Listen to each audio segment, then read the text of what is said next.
Hi everyone, my name is Jessie Gomez and I am here to just make a little video just kind of summarizing my experience with dental school so far, and for those of you who are getting ready to apply, who are still making some last minute decisions.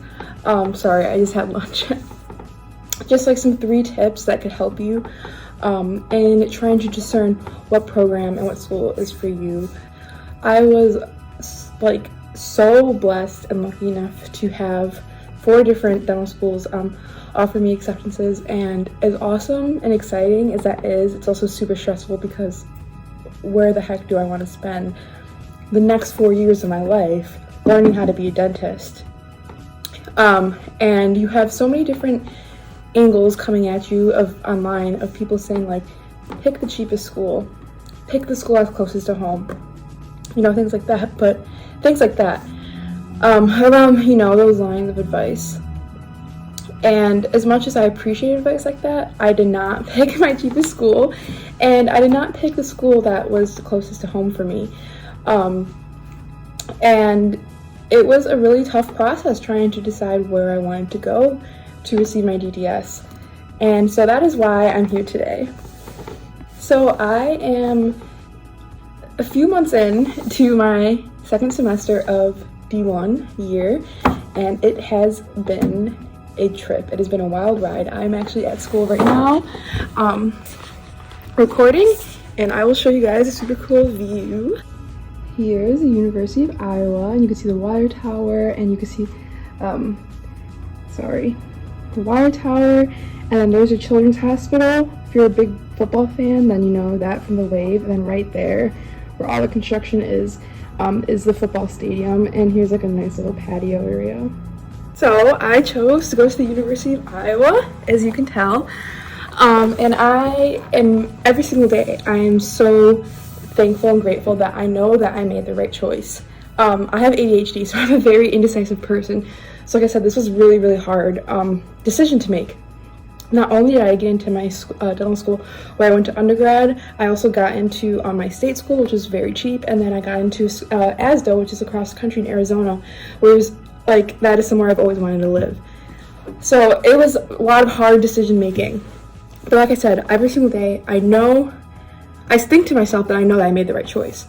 And so this is why I'm making this video, to kind of help you, future dentists, decide what school is right for you, especially if you're lucky and awesome enough, if that makes sense, to have more than one offer. Let me just sorry, I'm all over the place. I'm on spring break right now, and I'm helping with the boards. I was helping with the boards exam downstairs. I got off early just because a lot of students were finished, and they said, Jessie, we don't need you anymore. I said, cool. And someone had DM'd me on Instagram saying that they found my YouTube video and they had a few questions, and they said, you know, I really appreciate you applying to me. I have no pre-dent friends that are like me. That is something that really resonates with me, because I also had the same experience. As much as I love my pre-dent friends, our backgrounds and everything were just so different. It could be really isolating, navigating this scary, scary life, pre-dent life, when you have no one around you that can help you out, that you can compare yourself to. And comparison's bad, but you know, like someone that like gets it. And so that's why I love doing what I do. Which is talking about teeth and dental school and how to get into dental school, how to survive dental school. So yeah, so a quick little recap of how my D1 year has gone so far. And you could always follow my Instagram page at Chasing Dr. Gomez. I post a lot more on there, a lot more behind the scenes stuff. But so far, it has been great, give or take. I did prepare myself for the absolute worst. The absolute worst, and it has not been the absolute worst. There are some days where especially this semester, where I think to myself, like, man, what did I get myself into? But I knew what I was getting myself into. It was kind of more like, why? And I have to take a second sometimes to step back and think about, why do I want to be a dentist so bad? Why do I want to be here so bad? Why did I deserve to be here? And I think just getting lost in the thick of it, because dental school is a lot, that's normal. So it's always important to just remind yourself, why are you fighting so hard for this? And thankfully, I have enough passion for dentistry to get me through all the miserable days, because some days are miserable. When, 8 in the morning, I got to be across campus, getting ready to dissect a cadaver, and you know, sometimes, most of the time, that's the last thing I want to do. The smell is disgusting. I don't like digging through the cadaver. It's just not my favorite thing, you know, and I have that from like 8 to 12, and then at 12 I actually have a meeting from 12 to 1, because the lunch hour is the only free hour us dental students have in the day to do like outside things. So I have a meeting usually from 12 to 1. Gotta find out, I'm not good at packing lunch, so I gotta find out what I'm gonna do for lunch. You know, quickly eat lunch, have a meeting, and then from 1 to whatever time, let's say I have like a practical, and I didn't have a chance that morning to come in and practice. I did fail my first operative practical of the semester, and it hurt a little bit, not gonna lie, just because, you know, I have a pretty, I wouldn't say a pretty big ego, but like I said, I have ADHD, so I think that I could do everything perfectly on the first try, and I'm so amazing at everything, and that's not the case. And it does hurt sometimes to realize that, especially if you're being graded, and especially if your friends are happy because they did wonderful and you are embarrassed to tell them that you failed. So, you know, I have met a really great group of friends. My pod is amazing. Everyone in my class is so nice, so collaborative, and that has helped me so much to get through this first few months. And I could not imagine being in a class that is full of competitive gunners. Because I'm sure, not to knock on any schools, I don't know, I'm not a student there, but I'm sure there are schools that have classes that have more competitive people. And not that my class isn't competitive, because we are all very smart, capable people, but we are very collaborative, and I love that so much. I think collaboration and community and helping is just so important. So enough about that. So far, so I'm still alive. I'm still, you know, doing good. So far, so good for dental school. Like I said, some days are miserable. Some days I feel like on top of the world. And that's just what happens when you learn how to be a dentist, I guess, I think. And, you know, but, you know, no complaints really. I say my only complaints are just a lot of studying. But like I said, that is to be expected. And I just have to remember to upload more stuff on here. Like I said, I'm very active. Sorry, my stomach was growling. Like I said, I'm very active on my Instagram, but I need to be more proactive about my YouTube for those people who like to listen to me rant and ramble on and on and on. But, you know, so far so good, and I will hopefully make a video soon more talking about my experience in dental school and, you know, how I study, how to prepare yourself for study, because that's like a whole nother, whatever you did in undergrad, not gonna work. So that's another thing. But the reason why I wanted to make this quick video is just because I was thinking about how my life was as a pre-dent, and then the pre-dents that I continue to help out as I am now in dental school. And I just remember a year ago being so excited. I mean, at this point I had already committed to Iowa, but you know, some people don't know right away. So I just remember being so excited, but just going through that decision-making process and just having so many what ifs. And my first piece of advice, I'm gonna edit this later and it's gonna say, tip number one, do not automatically pick your cheapest school. And, you know, some people might disagree with me there, but no matter what, dental school is gonna be expensive. And the way that I see it is that you get what you pay for. Iowa was not my most expensive option, thankfully, but I am an out-of-state resident. I'm not from Iowa, I'm from Illinois, and so UIC, Chicago is my cheapest option. And, you know, if I went to UIC, sure, I could have saved money, I could have lived at home with my parents, but also that would not be very good. I love my family dearly, but that would not be very good for my mental health. So that right there, my sanity, my happiness, all that is priceless to me. My tuition at UIC was cheap because I'm an Illinois resident, but the price of living in Chicago is ridiculous, and there's too many distractions. So that kind of all feeds into there. Going to dental school and like the money that we're taking out to go to dental school is a sacrifice that each and every one of us in the field now has to make. And thankfully there are so many loan repayment programs, which I could also talk about later on, just because I'm also need to be in the process of figuring that out at some point. And there's just ways to pay that money back. In my head, honestly, money is just like not a real thing. Time and money are just fake concepts. And that probably, and that has definitely gotten me in a lot of trouble throughout my life, I'm sure. But you know, I'm here, I'm okay. I made it this far. And just don't let like that price tag really dictate your happiness. If you have a school that's like dirt cheap, but you know you're not going to be happy there, you think that, you feel that you're not going to fit in that, let's say, school, that area, you have distractions there, you have options to stay close at home or commute, but if you're not going to be happy, why would you do that to yourself? Dental school, like I said, is already a trip, and miserable as it is, why would you add fuel to that fire, is the way I think of it. And you do get what you pay for. As being someone who's privileged and lucky enough to be able to tour different programs, I can personally argue that you get what you pay for in terms of like cheapness of schools, if that makes any sense.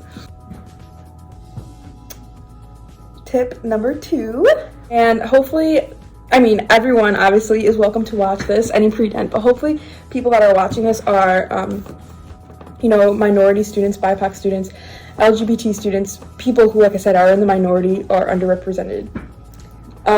Don't be afraid to ask the admissions people or students or faculty and residents, if you're comfortable enough, about their experiences with diversity. For example, one of the schools that I was interested in, I asked them like what percentage of like minority students do you have here? What about first-gen students and all that?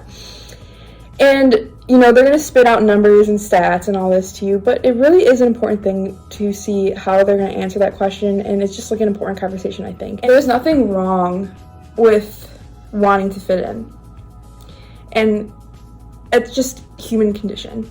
And to be a woman, to be a disabled woman who is also, part of the LGBT community, and first gen, Mexican American, fitting in means a lot to me.